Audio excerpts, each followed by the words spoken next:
Welcome to Unsolved Cases, the podcast that digs through the dust of history to uncover the coldest, most confounding mysteries that still haunt the American imagination. I'm your host, Larry Hunter, and today we're stepping back into the sweltering summer of 1892 to a town simmering with tension, secrets, and an axe murder that would shock the nation. This is Fall River, Massachusetts, a place where cotton mills spun wealth, class lines ran deep, and one family sat precariously between privilege and suspicion. Picture it, a booming town of 75,000, split by class, by ancestry, and by resentment. On the hill lived the old money elite. Below it, Irish immigrants worked long hours for little pay. But our story begins with a family that belonged to neither world entirely, and whose name would soon become forever linked to blood, betrayal, and one very infamous nursery rhyme. And remember, this is just one of many chilling mysteries waiting to be unearthed on Skoob, your AI-powered podcast studio. Download the Skoob app now on the App Store or Play Store and start listening today. Now, getting back to the Lizzie Borden case, the Borden family name carried weight in Fall River. But if you walked past their modest home on 2nd Street, you might wonder if you'd gotten the address wrong. Andrew J. Borden was wealthy by any reasonable standard, yet his family lived in conditions that would make other affluent families raise their eyebrows. While their peers enjoyed the grandeur of the hill, the Bordens resided in a modestly equipped house in an unremarkable neighborhood. This wasn't poverty. This was choice. Andrew Borden's choice. And it was a choice that created an atmosphere thick with unspoken tensions. Inside that house, both exterior and interior doors were kept locked, a habit that spoke to either security concerns or deep-seated mistrust. The family structure was fragmented in ways that went beyond typical domestic arrangements. Lizzie and her sister Emma seldom dined with their parents, Andrew and their stepmother Abby. When they did interact, civility reigned. But warmth, affection, those were as scarce as unlocked doors in the Borden household. The maid, Bridget, would later testify that she never witnessed any quarrels between Lizzie, her stepmother, or her father. But sometimes, what you don't see speaks louder than what you do. The atmosphere was described as cold, devoid of the natural affection you'd expect in a family home. It wasn't openly aggressive. That would have been too obvious, too easy to explain. Instead, it was something far more insidious. The slow burn of resentment beneath a veneer of respectability. Lizzie and Emma did harbor grievances about their father's handling of certain property matters. These weren't trivial disputes over pocket money. These were substantive concerns about their financial future. But here's the thing. Andrew Borden had actually taken steps to address their concerns. So what was really eating away at the foundation of this family? The prosecution would later argue that this contrast between the family's financial status and their living conditions was itself a source of tension.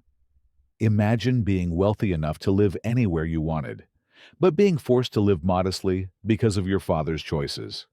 For young women in 1892, dependent entirely on their father's generosity and future inheritance, this kind of control could feel suffocating. Now, let me take you to the morning of August 3rd, 1892, just one day before the murders that would shock Fall River to its core. Eli Bentz was working his usual shift at D.R. Smith's drugstore when a familiar figure walked through the door. It was a woman he recognized as one of Andrew J. Borden's daughters, Lizzie. But this wasn't a typical social call or a request for standard remedies. What Lizzie asked for that morning would haunt the upcoming trial and fuel decades of speculation. "I need a dime's worth of prussic acid," she said, explaining that she wanted to treat the edges of a sealskin cape to keep moths away. Let me pause here to give you some context about prussic acid. This isn't your garden variety pest control solution. We're talking about one of the most lethal poisons known to mankind. Even diluted to a mere 2% concentration, just 4 drops could kill a person. This was serious, dangerous stuff. Bence, following proper protocol, informed Lizzie that such a dangerous substance required a physician's prescription. Despite her protests that she had purchased it before, he stood firm. The law was clear, and the stakes were literally life and death. As Lizzie walked away, Frank Kilroy, who had witnessed the exchange, casually mentioned to Bence that the woman was Andrew J. Borden's daughter. For Bence, this detail transformed a routine refusal into a memorable encounter. After all, it wasn't every day that someone from one of Fall River's prominent families tried to buy deadly poison over the counter. But here's where the story gets even more intriguing. The very next evening, after the brutal murders had shocked the town, Officer Harrington arrived at the Borden house with Eli Bence in tow. The plan was simple, but clever. Have Bence listen to Lizzie's voice to see if he could identify her as the woman from the drugstore. Standing at the threshold of the hallway, Bence listened as Officer Harrington engaged Lizzie in conversation in the kitchen. He didn't need to participate. He just needed to listen. And what he heard convinced him completely. The voice's low, slightly tremulous quality was unmistakable. It was the same woman who had tried to purchase poison less than 24 hours before her parents were butchered. But wait, there's a twist. Local newspapers began circulating reports about Mrs. McCaffrey, the wife of a state police inspector, who had conducted a sting operation in early August. She and another woman, who reportedly resembled Lizzie, had tested store clerks' compliance with poison sale regulations just days before the Borden murders. They, too, had been denied when they tried to purchase prussic acid and arsenic. Lizzie's supporters seized on this narrative like a life preserver, arguing that Bence had simply confused Lizzie with this other woman. But Bence remained certain of his identification. The question that lingered in everyone's mind was simple, but devastating. Why would an innocent woman need deadly poison the day before her parents were murdered? When the trial finally commenced, Prosecutor Justin Dewey Knowlton faced a challenge that would have humbled even the most seasoned legal minds. He had circumstantial evidence, suspicious behavior, and opportunity. But he lacked that one crucial element that could tie everything together: a clear, compelling motive. Standing before the jury, Knowlton crafted a complex narrative that was part psychology, part detective work, and part educated guesswork.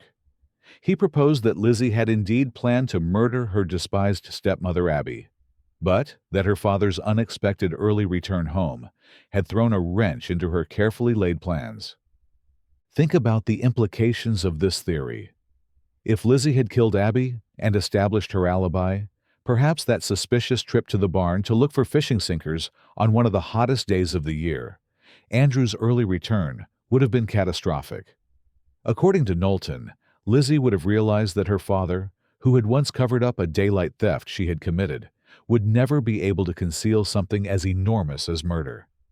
But here's what's fascinating about Knowlton's approach. He deliberately avoided what could have been a straightforward financial motive. If Andrew had died first, his entire estate would have passed to his daughters only after Abby's death, eliminating her claim entirely.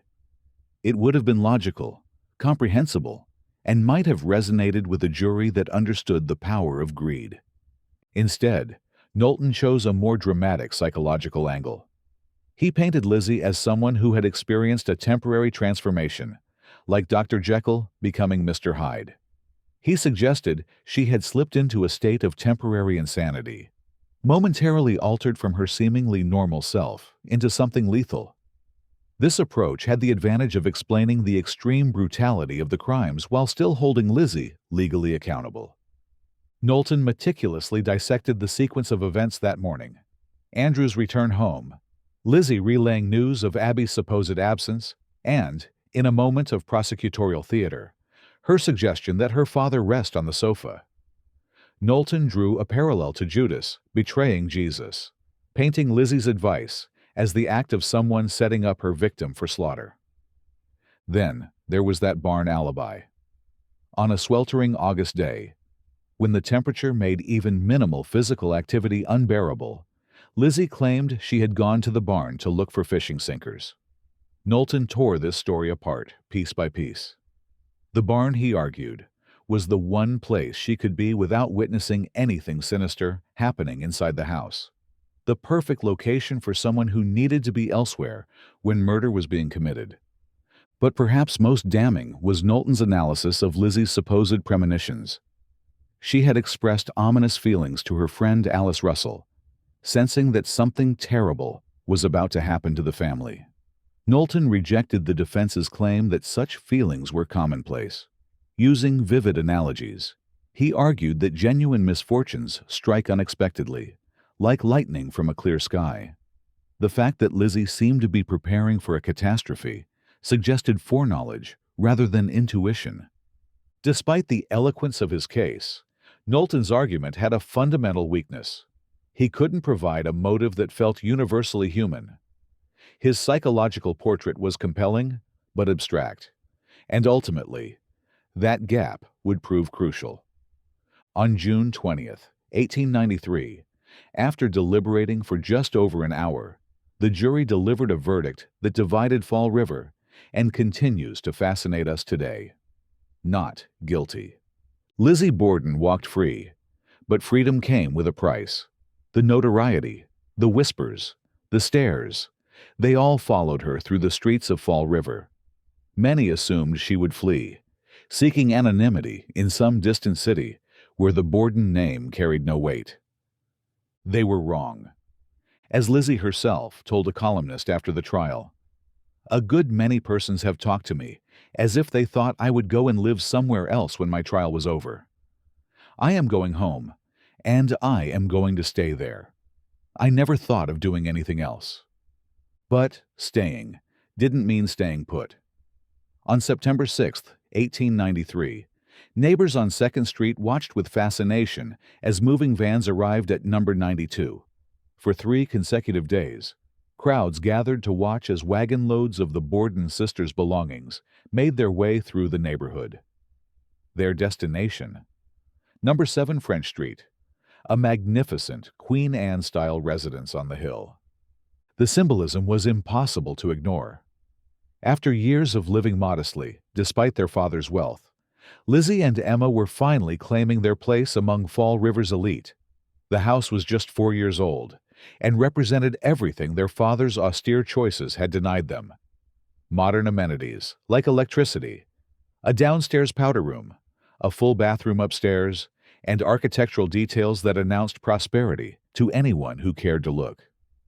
The exterior was stunning.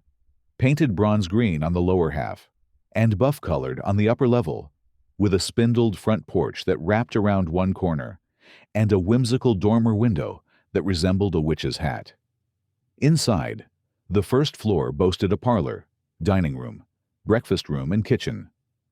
Upstairs were 2 primary bedrooms, one of which Lizzie later expanded with an additional summer bedroom, plus a sitting room connected to a well-stocked library through French doors. Lizzie claimed the front bedroom as her personal quarters, complete with a fireplace and a window seat beneath that distinctive dormer.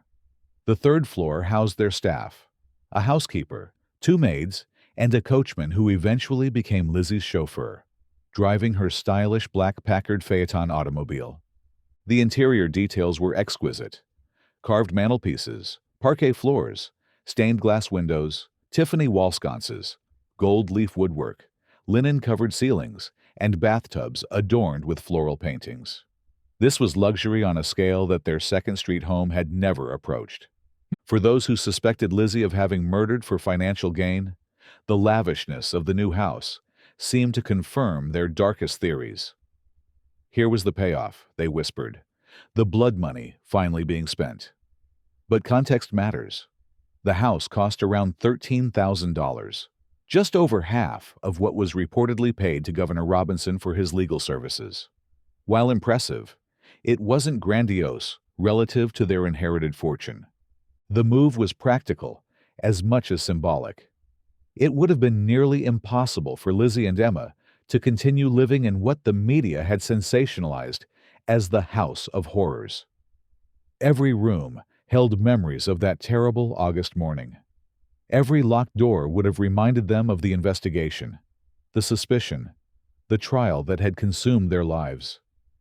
But there was something deeper at work here. By moving to the Hill, Lizzie wasn't just changing her address. She was claiming the life that her father's choices had long denied her. Whether that represented justice or irony depends entirely on what you believe happened on that sweltering August morning in 1892. And so, we come to the end of our journey through the Lizzie Borden case, but not to any definitive answers. We've explored the cold dynamics of the Borden household, the suspicious poison purchase that may or may not have involved Lizzie, the prosecution's psychological theory, and the aftermath that saw Lizzie finally living the life of privilege that had long been within reach, but just out of grasp. What strikes me most about this case isn't just the brutality of the murders or the drama of the trial. It's the way it reflects the constraints and contradictions of late 19th century American life. Here was a woman of means who lived modestly because of her father's choices. A daughter who stood to inherit a fortune, but had no control over her present circumstances. A spinster in a society that defined women primarily through their relationships to men. So there you have it, the truth behind the Lizzie Borden case. Not just a tale of a woman with an axe, but a window into a deeply divided town, a fractured family, and a justice system that struggled to see past class and gender. Fall River, 1892, wasn't just the backdrop to a double murder. It was the perfect storm of social tension, scandal, and silence. Lizzie Borden, accused, acquitted, and forever etched into American folklore. But was she a misunderstood daughter caught in the wrong place at the wrong time? Or the architect of a brutal double homicide? And why, more than a century later, do we still not know for sure? The story doesn't end here, and you don't have to stop digging. Head over to the Skoob app to explore the full mystery of the Borden murders, along with more twisted tales from America's past. Download Skoob now, your AI-powered podcast companion for deeper thinking in minutes. Get it on the App Store or Play Store, and keep exploring.